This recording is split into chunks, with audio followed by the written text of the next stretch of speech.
Rapaz, professora Bruna Oliveira de História. Nosso tema de agora é o processo de independência política do Brasil, tá? Bom, antes de começarmos a falar de independência, a própria palavra em si me causa certo espanto. Somos independentes de fato? Somos mesmo independentes? Vou deixar esse questionamento para vocês e aí no final da aula a gente volta a falar mais sobre isso. Bom, primeiramente, para que nós consigamos entender aí o que é esse processo de emancipação, né, de independência. Independência do Brasil de quem? Independência de Portugal, tá? Nós éramos, então, a colônia de Portugal e nós queríamos deixar de ser a colônia de Portugal. Bom, o que vai acontecer?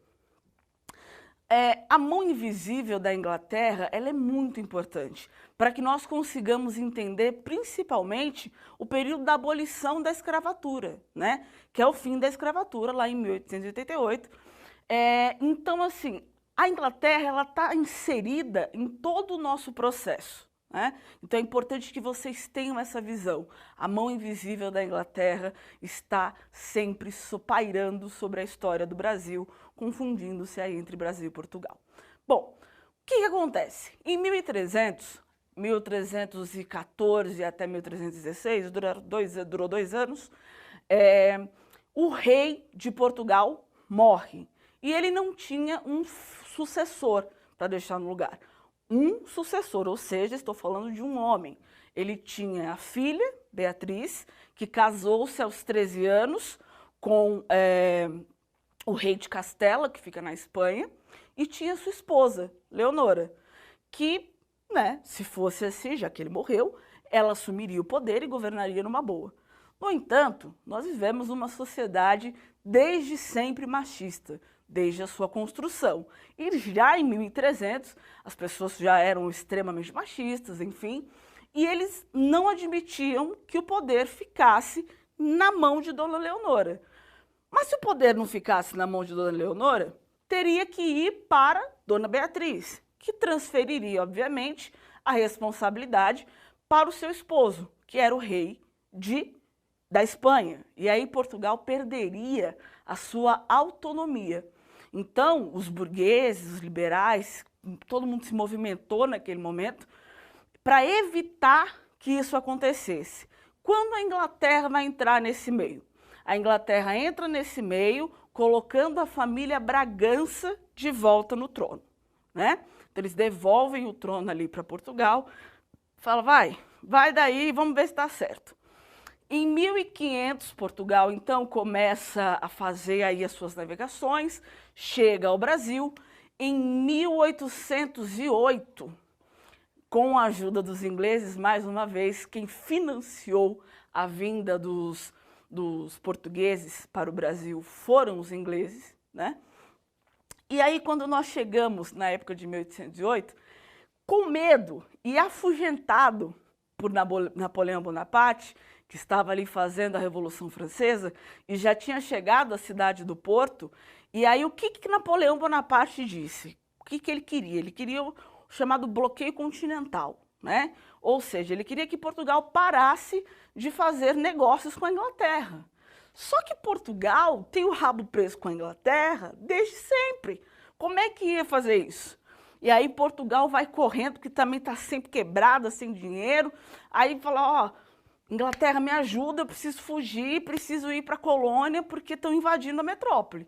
E se tomasse Portugal, ingleses e portugueses não poderiam mais fazer negócio, porque era isso que Napoleão Bonaparte queria impor à Inglaterra, o chamado bloqueio continental, né? Ou seja, não vão mais fazer negócios aqui. Então, o que acontece?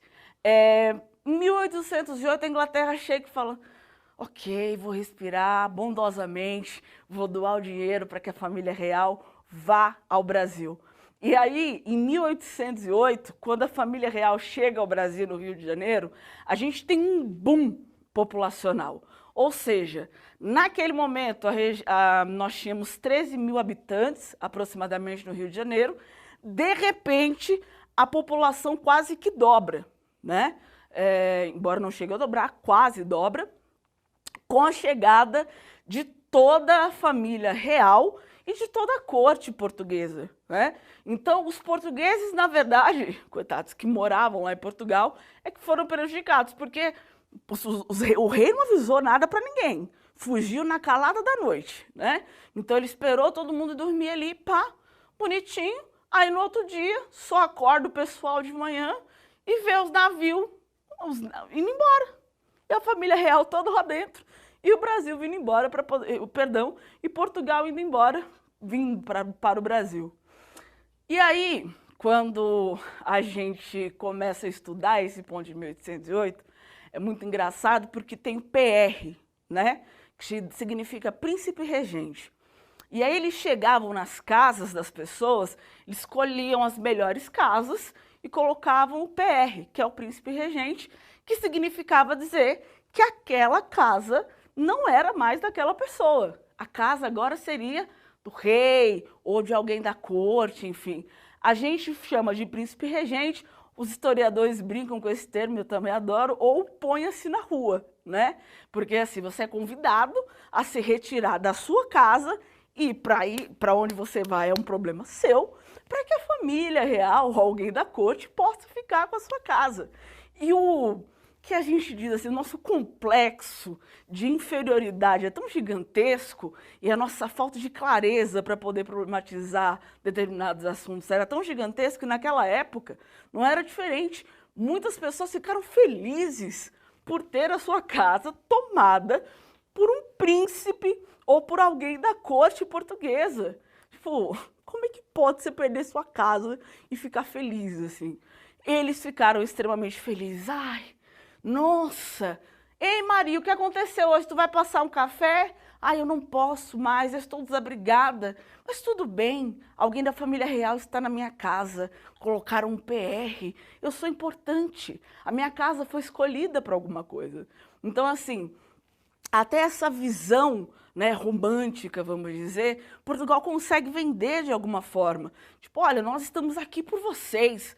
Ninguém até aquele momento, porque não é como hoje, naquela época não tinha internet, você chegava lá fazer uma pesquisa rápida para ver o que estava acontecendo, né? Para você ter noção do que acontecia no mundo, era uma coisa extremamente morosa, né? Porque não tinham os meios de comunicação que nós temos hoje. Então eles não sabiam a priori que Portugal estava fugindo, né, da França. E aí é o seguinte.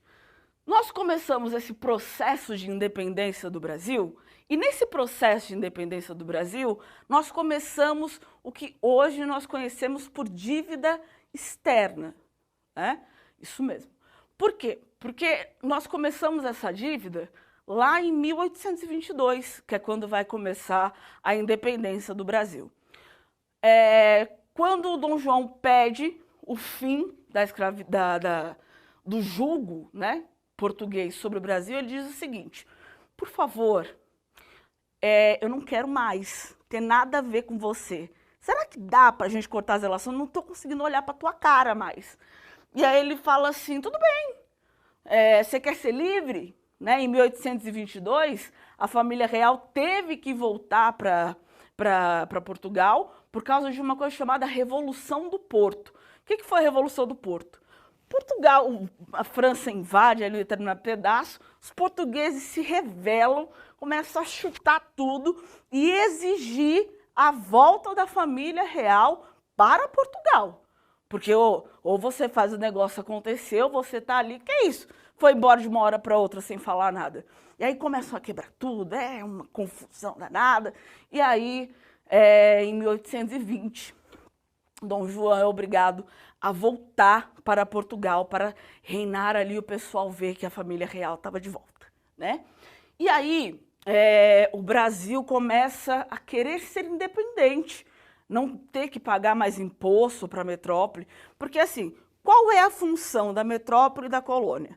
A da metrópole é de ficar em cima só mamando mesmo, e o da colônia é de sustentar o que a metrópole não faz, ou seja, a metrópole não faz nada. Então, o papel da colônia é justamente pagar todos os luxos, pagar absolutamente tudo que a metrópole precisa ou não precisa, tá? Então, em 1822, nós pegamos emprestado com quem? Com a titia Inglaterra, cerca de 300 mil libras esterlinas e pagamos a Portugal, né? E nesse pagamento, Portugal, então, reconhece a independência do Brasil, alguns anos depois, não de imediato, né? Reconhece a independência do Brasil. Fala, tá bom, vai, perdemos, já pagaram, pelo menos é isso que importa. Então, nós temos difusão desse momento aqui das ideias liberais. O que é a ideia liberal? É o mínimo de intervenção do Estado, né? As pessoas terem individualidade para poderem produzir, as pessoas terem individualidade para poderem, vamos dizer assim, juntar o seu capital, juntar o máximo que der. Não importa por cima de quem passa, é cada um por si e Deus contra todos, né? E aí, essa é a difusão das ideias liberais que começam a acontecer dentro dessa política. A ambição das elites coloniais, ou seja, já nesse momento aí, em 1822, começa-se a haver uma discussão sobre daremos fim à escravidão ou não? Porque já temos aí o início de um movimento abolicionista, né? O que é o movimento abolicionista? Que pede o fim da escravidão e a gente vai ver isso em algumas outras formas. A Revolução Pernambucana era uma revolução que pedia independência também, mas pedia não só a independência de Portugal, pedia a independência do Brasil. Por quê? Porque não se reconhecia dentro desse modelo. Então, o Pernambuco fala, o quê? A gente vai ser livre agora, tudo bem, tá ok, mas o que vai acontecer? Eu quero ser independente do Brasil também. E aí, a Revolução Pernambucana não conseguiu, infelizmente, atingir o seu objetivo, que era de se ver livre do Brasil, né?